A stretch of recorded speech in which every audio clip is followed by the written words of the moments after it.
Welcome back guys, this is Ashwin here. In this video we're gonna see about exceptions in Python. Handling errors and exceptions will be very useful if you are developing some application or a framework in Python. So let's see about it. First we are gonna see about assert statement. Assert statement can be used for validating the outputs and checking some conditions during the program.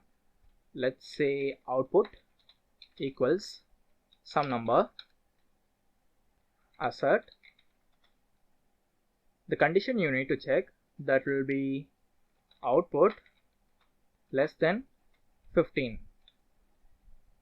If the condition is true, nothing will be printed. If the condition is false, you can print your own statement, that is the condition fails. You can type any statement you want.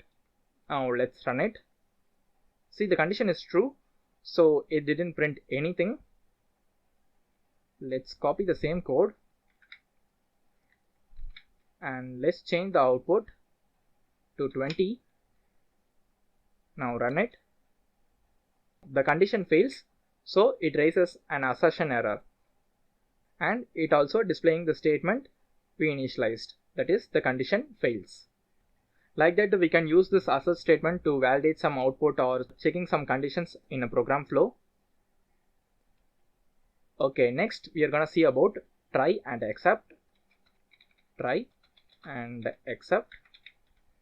This is for exception handling. Let's leave some space. Let's initialize a list. L equals 1, 2, 3. Now create a try block.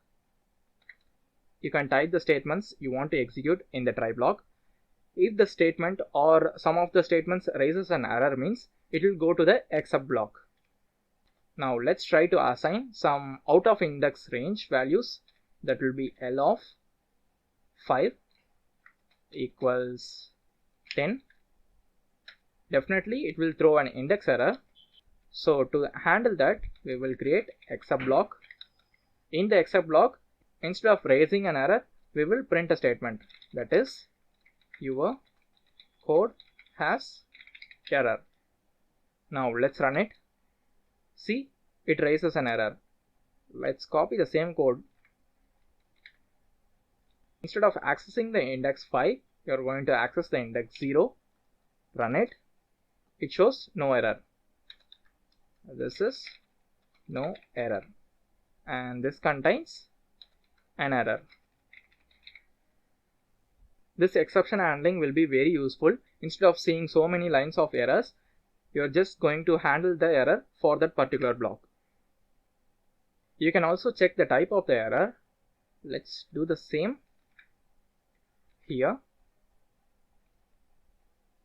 Now let's run it separately to handle what is the error, that is index error.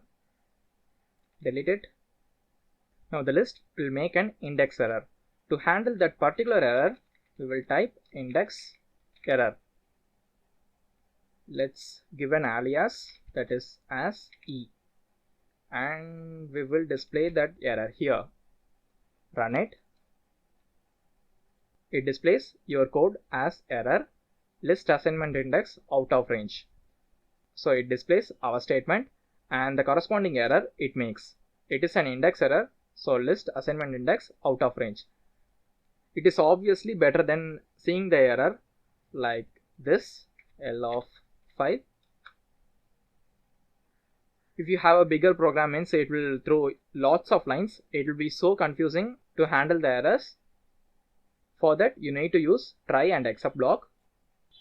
Use appropriate errors. So we have so many errors like index error, IO error, syntax error, like that it will keep on going. You can check the appropriate error and create your own except function. And next we are going to see the block finally. Copy the same statements, paste it. Now after the except block, we will use finally block. finally block is used to execute the statements even if the program runs properly. Like in the try block, it runs properly means it will execute finally, and if it raises an error and it goes to the except statement means after that also it executes the statements in the finally block. So that will be print, let's print the statement, this is final code, run it. Now it shows the error and it executes the finally block. Let's change the index to 2, run it. It didn't raise an error, the try block executed successfully, and after that also it executes the finally block. The name represents the operations, so it's easy to understand. That's it for exception handling. If this video is helpful to you, hit the like button and don't forget to subscribe the channel for future videos. See you guys in the next video.